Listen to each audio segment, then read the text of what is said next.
the shift to the inspiration, just want to take a moment to just breathe, and then notice as we breathe, we actually find our mind quieting.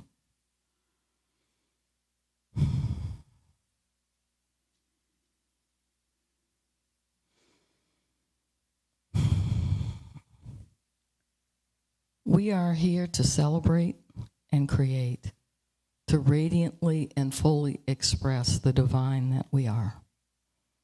We are here in sacred service. And one of my favorite saints, whose life was sacred service, is Saint Francis of Assisi.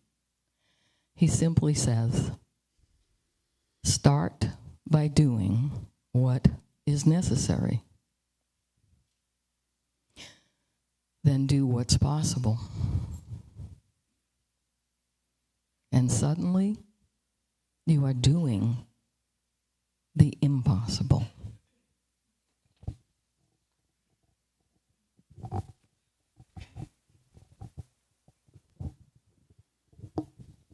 Thank you so much, Rupali. We're shifting gears into our opening prayer. So I'm inviting everybody just to take a quick breath.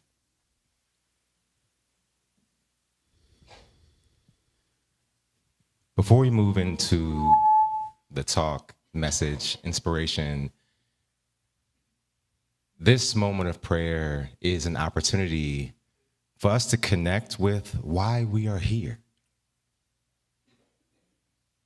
Why make the effort to get up, to prepare ourselves, whatever our morning routine is, where we could have been home, comfortable in our beds maybe, but we set an intention to be here in this space this morning. Maybe it was routine. Maybe somebody invited you. Maybe you were compelled for whatever reason. You are here. All of that clarity and intention is a part of what makes us special in this space. And so as we move into this prayer, this is an opportunity for us to bring to the fore that which is most present for us, and to know with absolute certainty the divine that I am is fully expressed. Therefore, whatever question we seek the answer to, whatever concern that may be foremost in our hearts, we affirm here and now that clarity is already revealed. So I invite us to take another breath. In this divine moment, we affirm there is only love. There is only one presence. And more importantly, we are not separate from that presence. We don't seek it out. We don't yearn to it. We don't call for it to show up in our lives because it is already here. We are it. We are the activity of that source, that substance, that presence, what we call God. And so whenever we seek an answer, however we pray, we affirm that clarity is present here and now. And whatever may be a part of our experience in this present moment, whatever we seek to absolve, to forgive, to lift up, to see more of, we affirm it is already revealing itself here and now. We affirm that truth by saying, and so it is. It is done.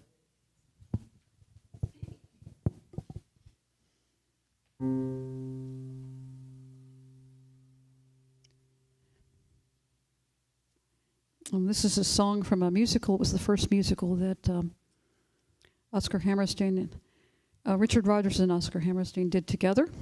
And it was a show called Oklahoma. I think it was pretty successful. Their duo went on to do many more great things as well. And I welcome you to sing along with the chorus because you probably all know it.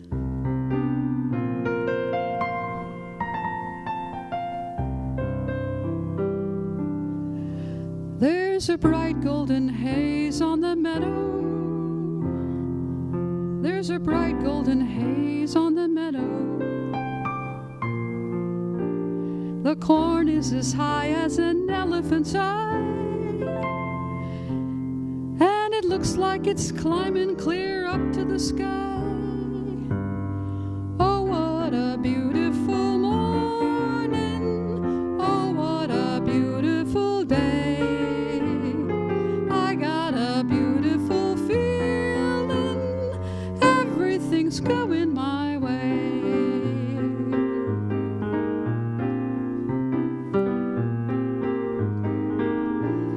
All the cattle are standing like statues. All the cattle are standing like statues. They don't turn their heads as they see me ride by, but a little brown maverick is winking her eye. Oh, what a beautiful morning. Oh, what a beautiful day. I got a beautiful feeling. Everything's going my way.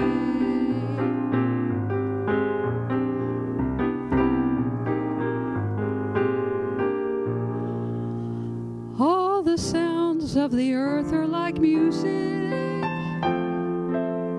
All the sounds of the earth are like music. The breeze is so busy it don't miss a tree, and an old weeping willow is laughing at me, singing, oh, what a beautiful morning. Oh, what a beautiful day. I got a beautiful feeling. Everything's going my way. Lovely day, lovely day, lovely day. Lovely day, lovely day, lovely day. Lovely day, lovely day, lovely day.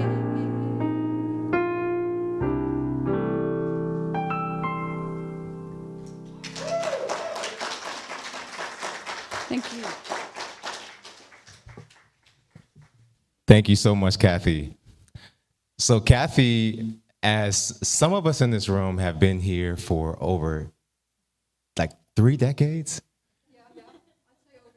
over 3 decades, over 3 decades, and served as our music director for many years. And sometimes I think about Kathy and those of us in here who are pillars of this community, how much growth and change and shifts and whoa, eye-popping, evolving that's happened over this time.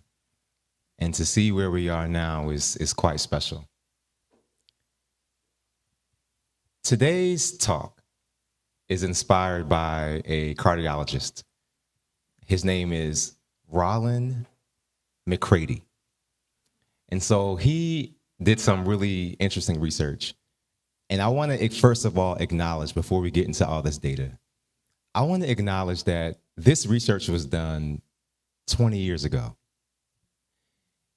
And that is significant because when it comes to clarity, breakthroughs in information, how we have evolved technologically, it's timeless.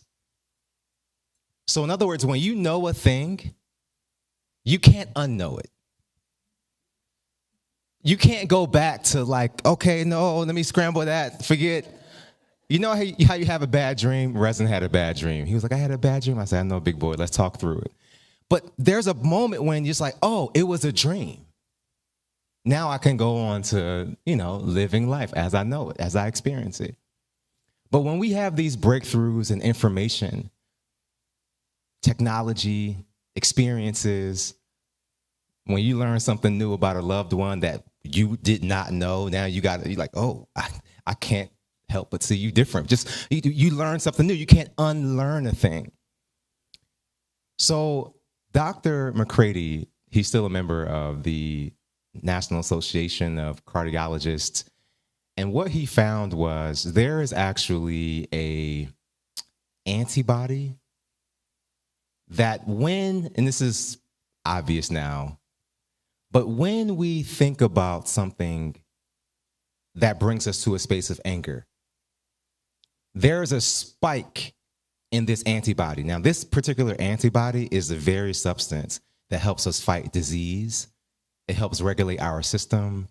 It's this antibody that helps us function in balance.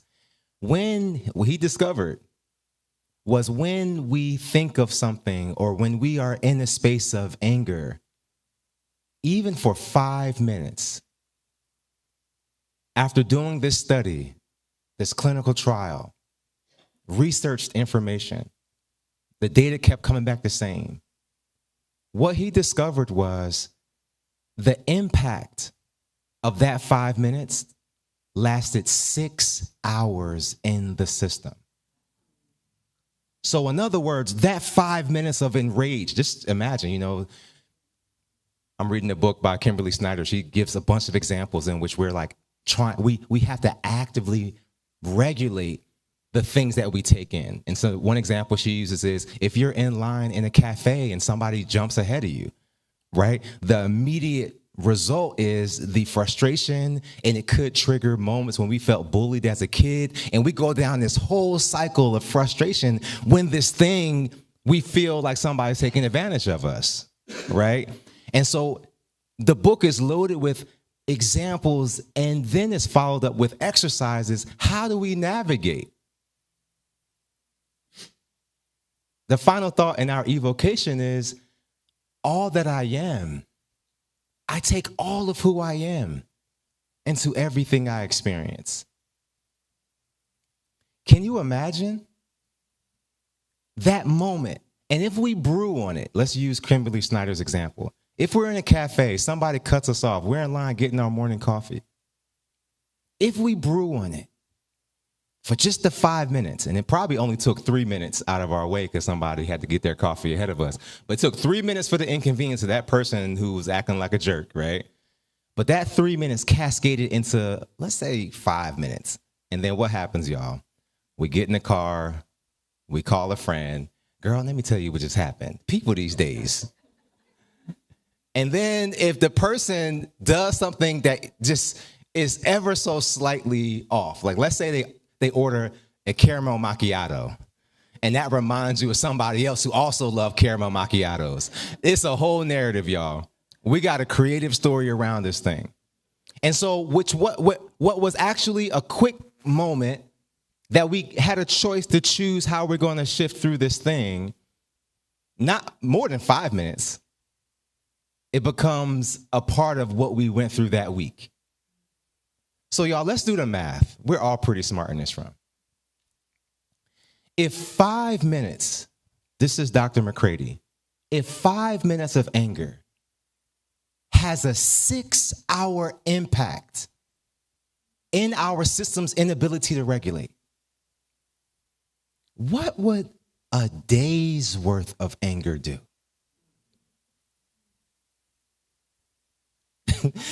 Star said heart attack. Y'all. And what's really powerful is like, okay, this is like information. This study was done in 2004. We're now in 2026. Of course, our data, we're so much, we can like look at not just the antibody, but what's happening at a cellular level. So back in the day, Unity, we got in trouble among ourselves because it was called spiritual malpractice, where if somebody had a cold, the thing that used to happen is, oh, you're not thinking positively enough. Your consciousness invited that illness. It was true, right? The truth was it was actually happening. That's the truth. And the source of it was actually based in the heart space. The source of it is we have control over how we interact and navigate this experience we call life. And if we are truly mindful that nothing is being done to us, but we are active participants in this thing we call life. That when something comes up, i.e., an illness that is stress-induced, I love Star, she said heart attack, we have to take some responsibility for that outcome. Whoa. Whoa. The music is coming. That's my cue. Yes. So whenever a cell phone goes off, it's like the universe is saying, preach, brother. Preach. Yes. Thank you very much. So what, y'all, let's just think about it. We no longer say stuff like, you got cancer, what's happening in your heart? Who haven't you forgiven? We no longer say that. Although the intention was to take full responsibility that we are co-creators with God. We no longer say that. We understand and recognize that there is a multiplicity of experiences that enable somebody to have that physical condition. We understand it. But y'all, let's think about where we've come. Not less than 150 years ago, we had no knowledge around the importance of washing our hands and how we were actually sharing dis-ease and typhoid and dehydration was actually possible because lack of fresh water. And everything was called tuberculosis, right? It's kind of funny, but it's true. If you had migraines, it was tuberculosis. If you had a severe cough, tuberculosis, right? That was the prognosis. But we've evolved. Now we know, oh, okay, these metrics mean this condition. These metrics mean this condition. If any of us in this community have dealt with thyroid issues, it used to be called Graves' disease because physicians had no idea what it was, but they knew these symptoms meant you were going to die. So it was called Graves' disease. You were going to the grave, right? Now we understand that there's hormonal imbalance in the thyroid, and there are conditions and symptoms and a route toward healing. That's something that we can't unknow. Are y'all with me? I'm using the physical body. I'm using this research from Dr. McCready to point to one thing, y'all. That's our body temple. Y'all look at your arms. Look at your hands, right? Just if you can, just kind of feel your biceps, right? Feel the articulation of these, like just hit your kneecaps. Hopefully they're not too sore this morning, right? Feel this body. We understand in this room, in this space, we are so much more than these bodies. So much more. And that data is beginning to reveal itself. We are so much more that we can walk into a room and know something feels different. Now, what we say, that depends on our surroundings. So if you're in your corporate office, you're not going to say, the energy in here quite feels, we need a sage in here. You might not say that. You feel it, you know it's tight. But you might not say, y'all, maybe the feng shui is a little bit off in this space. Like, you're not doing that. We're translating for our space. But in this room, we understand that we are so connected that we can feel somebody's dis-ease even without being with them. I'll give you an example. You think about somebody, they call you, and you say, wow, I was just thinking about you. Deepak Chopra, he writes about the spontaneous fulfillment of desire, that we call that a coincidence. He says it's not even a miracle, because a miracle elevates itself as something that is out of the norm. We are so connected that we can think about somebody. They can be on our heart. And then, boom, they call us. Just yesterday, I was talking to Reverend Charlotte. And I said, oh, I got to tell you the notes from my experience with Eckhart Tolle. And of all the notes I was just kind of showing her from my experience, she zeroed in where it said, know thyself, which is carved in the entrance of the Temple of Delphi. And she said, wow, this has been coming up for me like all week. And I said, what? And so I had to scroll and find somewhere in the middle of all my notes, her eyes saw know thyself. That for her registered a connection all week long. In her experience, what's been coming up in random conversations, podcasts, billboards, know thyself. It's like, okay, know thyself. What is that about? And then of all the things she could have saw when I was showing her my notes was know thyself. That's more than a coincidence. That's more than a miracle. It is truth. It is mere evidence that we are so connected that I could randomly want to share a thing and that be the very confirmation she needs to pursue the question of know thyself.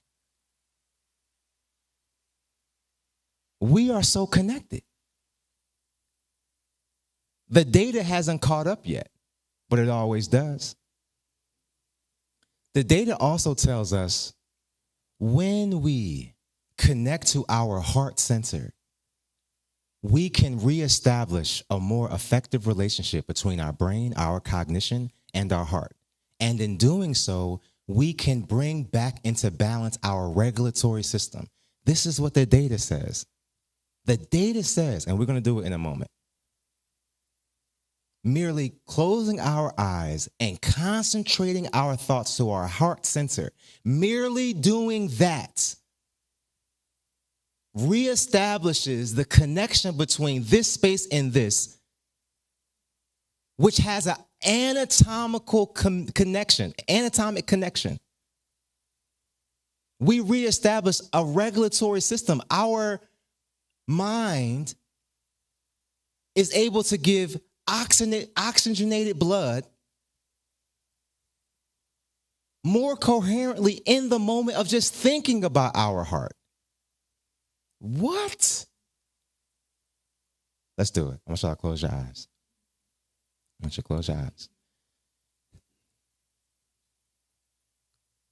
We haven't even started talking about spiritual stuff yet. We are in our body temples. We're going to take just a quick breath.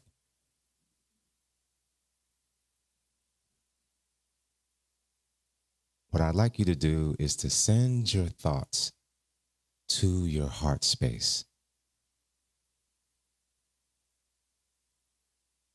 Maybe you feel it's beating. You feel its vibration thumping through your chest. Maybe whatever's coming up for you, there is no right or wrong.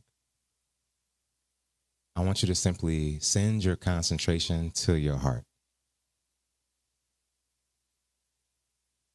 Now, what I'd like you to do is to release that concentration and just be in that spirit of presence with your heart. So we've sent our concentrated thought, we've released it, and we are now just in the experience of our heart. And we breathe. We breathe.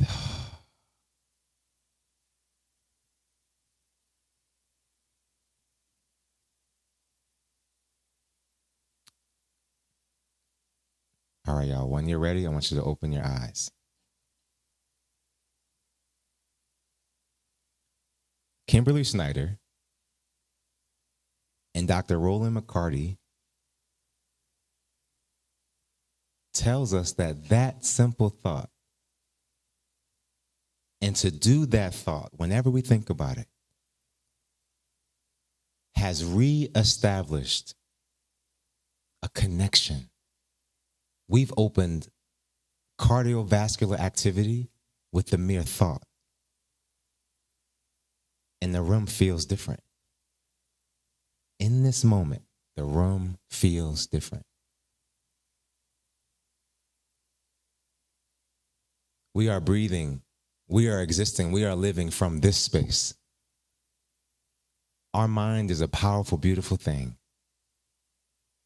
But what's the first thing that becomes evident when we perceive life in the womb? What's the first thing? It's the heart. It's a heartbeat. That's the first thing that is measurable. Of course, we know babies are coming before they come physically. We can feel the baby coming. All right, I don't know this. I'm seeing turkeys, right? We'll see all kinds of evidence that this baby is en route. We're having dreams. Somebody says, listen, I had a dream that somebody was like, oh, okay, wow. Right? We know the baby is en route. Gary Zukav writes that we choose our parents. We choose our personality. We choose this experience. We have these soul contracts with each other. We create environments where we are to learn. And so we're here.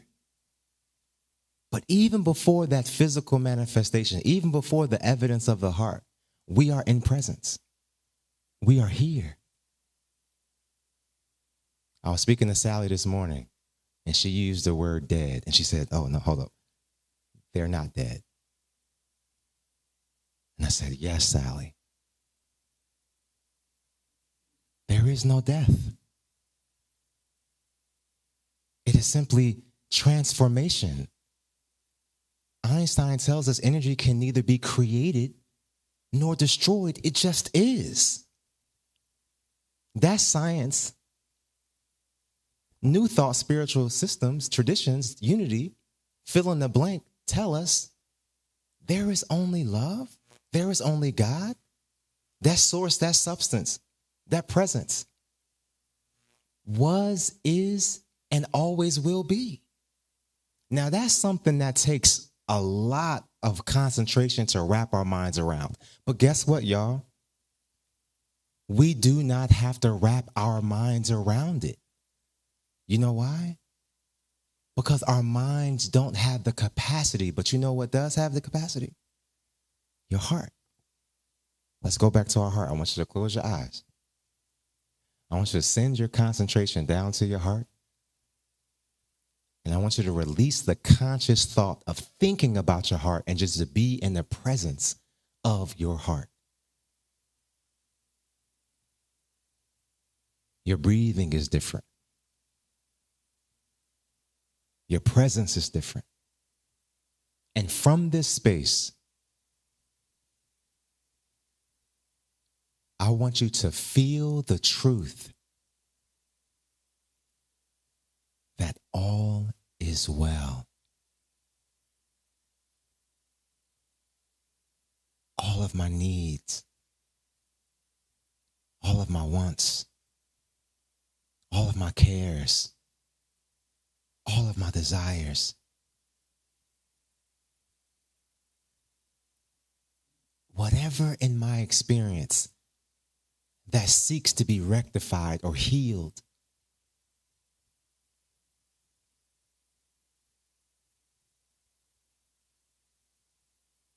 is taken care of. Let's take that breath. And whenever you're ready, I want you to open your eyes.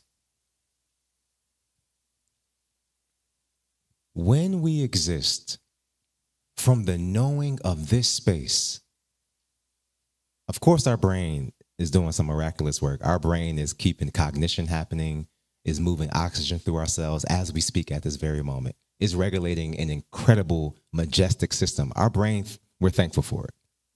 But guess what, y'all? Kimberly Snyder writes that we can exist without our brain. And she uses the example of a coma. You can be hooked up to enough monitors and you're here. You cannot do that with your heart. If that heart goes, that's it. Game over. We've transitioned. As Sally said, we're not dead. We're just in a different form. That's it. And so the anatomy, the science teaches us the importance of what the heart is.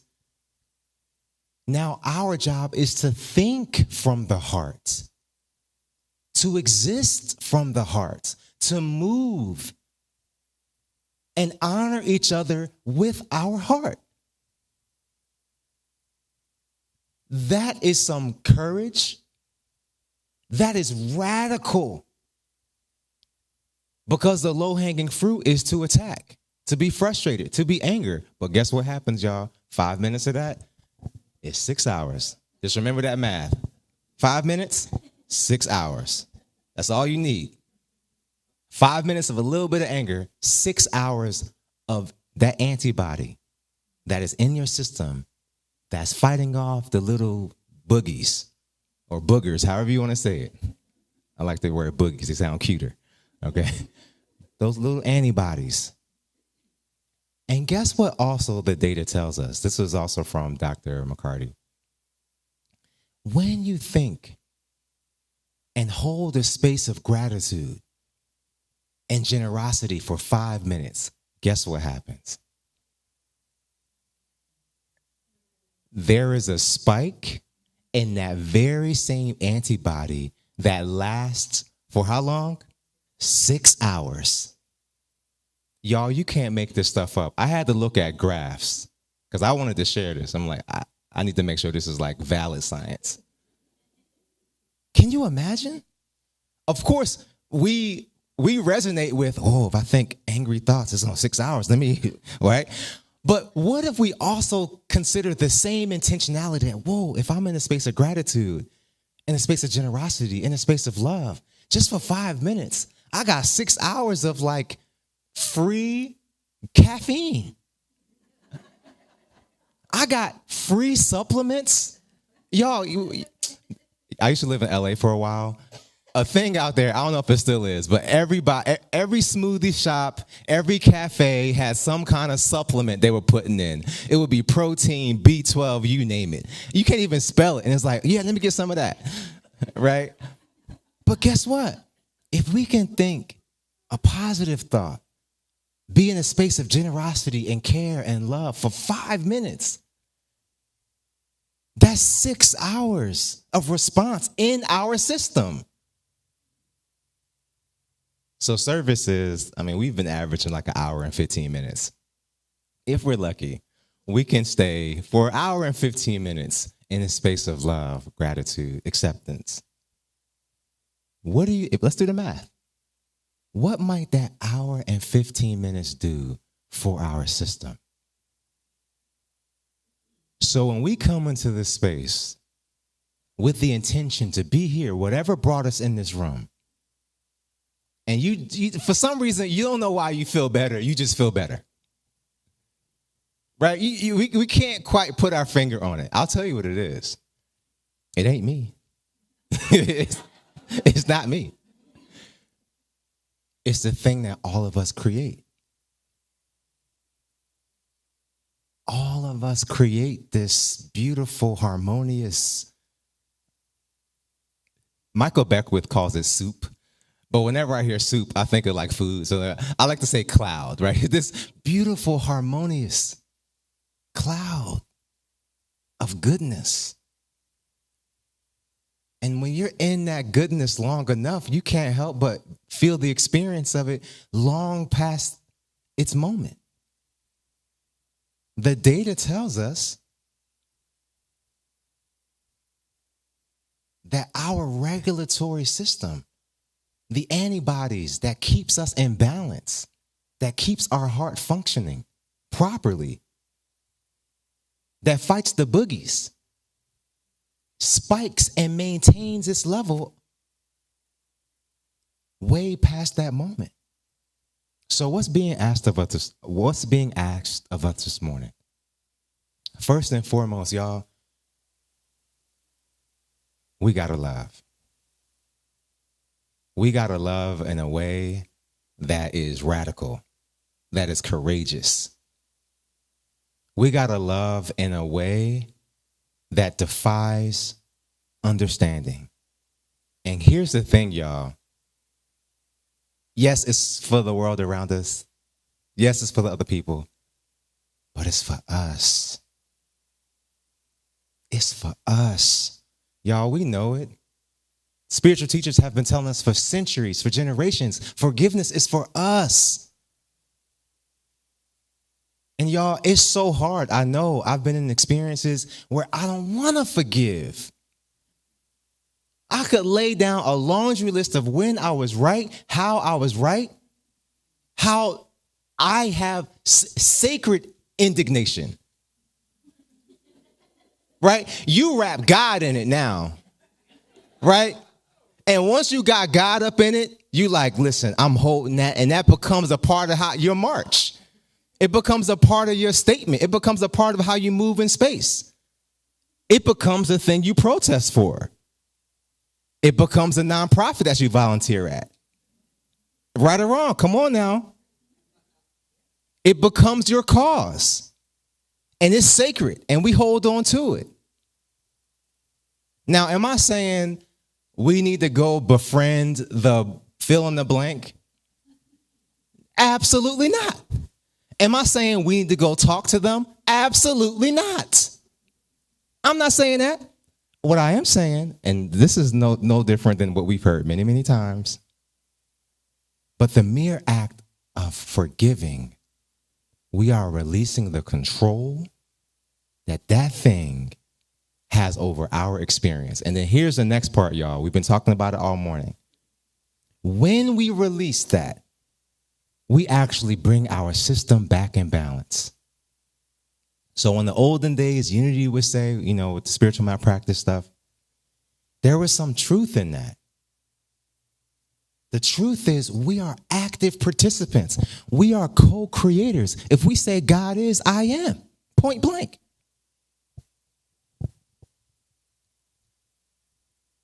If we say that is all there is, then I am that all there is. I am the expression, the activity, the radiation, the embodiment of that thing. So if I am perpetually in a state, even if it's sacred, perpetually in a state of indignation, of being wronged, I'm right and they need to know better. We are actively co-creating a condition that is not sustainable.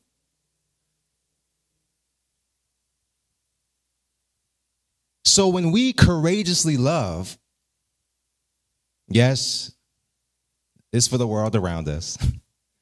Yes, it's for, our loved ones. Yeah, okay. But it's really for us. We got to put our face mask on first, our oxygen mask on first. I can't be there for you if I'm not together. I can't hold space for you if I'm not present with myself. I can't show you love if I'm struggling with loving myself. I can't bring you flowers and love on you and hug you and be there for you if I can't do that for myself. And if I am doing it without doing it for myself, you're going to know about it. You're going to know every time I brought you flowers. You're going to know every single time I did a thing and didn't hear a thank you. That's because I'm not loving myself first. Y'all, the brother with the mustache is preaching. Okay? I don't know who that guy is with the mustache, but he is preaching. Y'all, we know that I'm not preaching. I am merely a vessel through which energy flows, as are you. I am merely a vessel through which all that we call love, God, source, substance, is revealing itself. And as Reverend Carla will tell you, we live in this thing before we up here talking about it, before we teaching about it. We lived it. And so what's being brought forward today is a few things. One is the recognition that what's happening in our anatomy is just a microcosm of what's happening to our spiritual existence. That if this is happening, if 5 minutes translates to 6 hours in our physical body temple, imagine what's happening to our spiritual temple.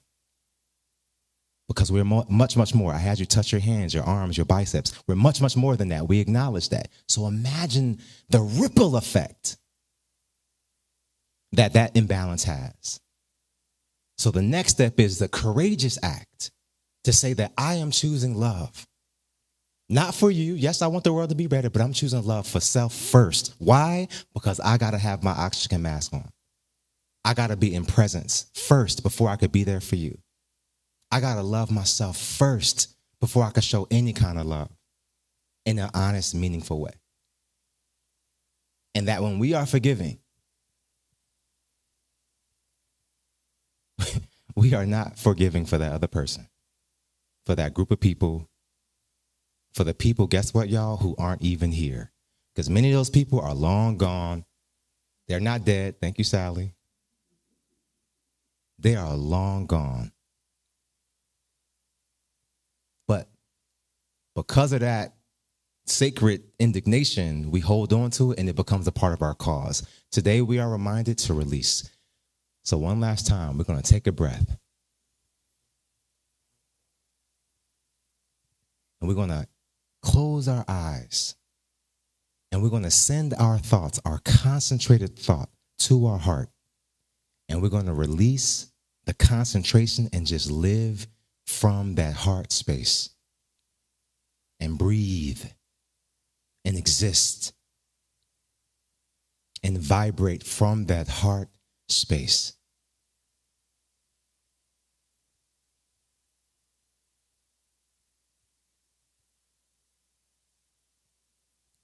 And it is from this space that we honor, that we give, that we hold sacred space, that we love ourselves. Here and now.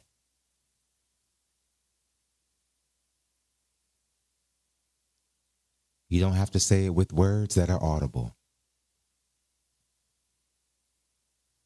But from this heart space, I want you to tell yourself, I love you.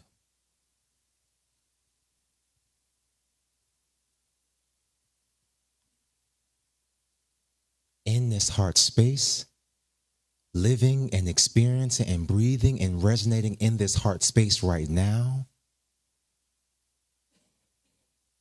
I want you to tell yourself, I love you so much. You are so beautiful.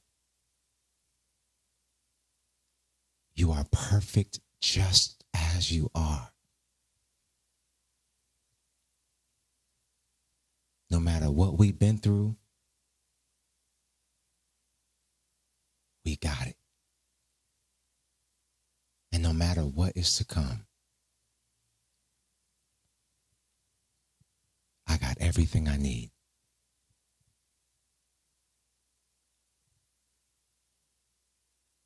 Let's keep breathing.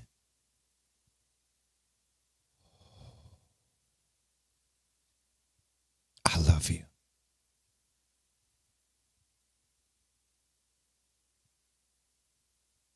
I am perfect. I am whole.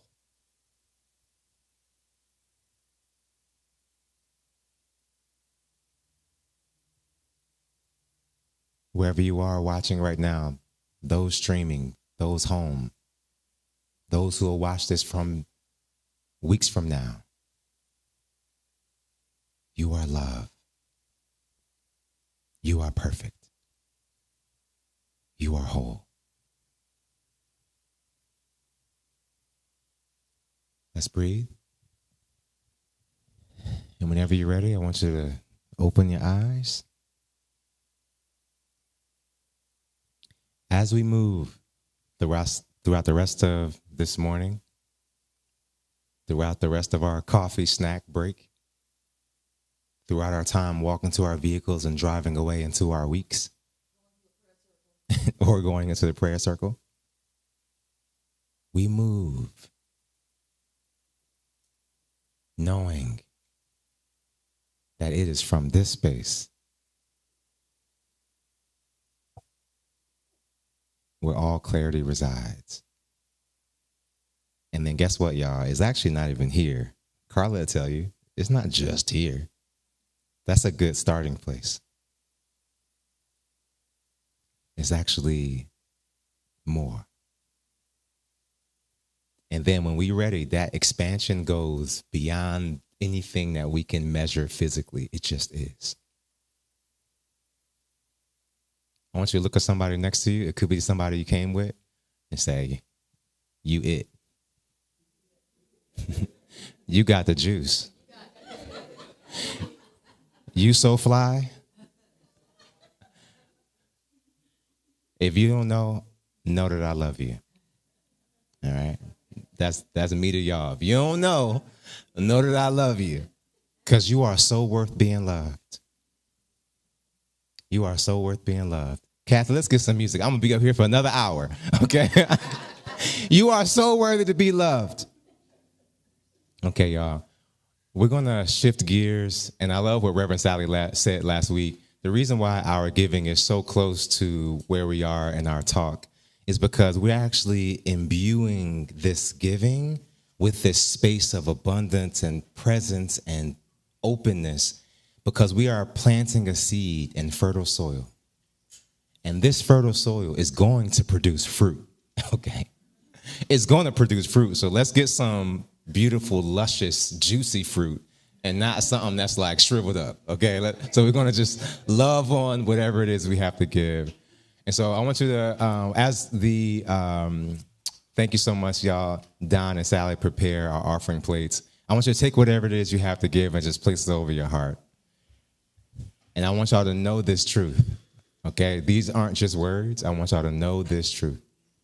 Repeat after me. Divine love. Divine love. Expressed in me and through me and as me. Blesses and multiplies all that I have. Blesses and multiplies all that I have. All that I give. All that I give. And all that I receive. All that I receive. And so it is.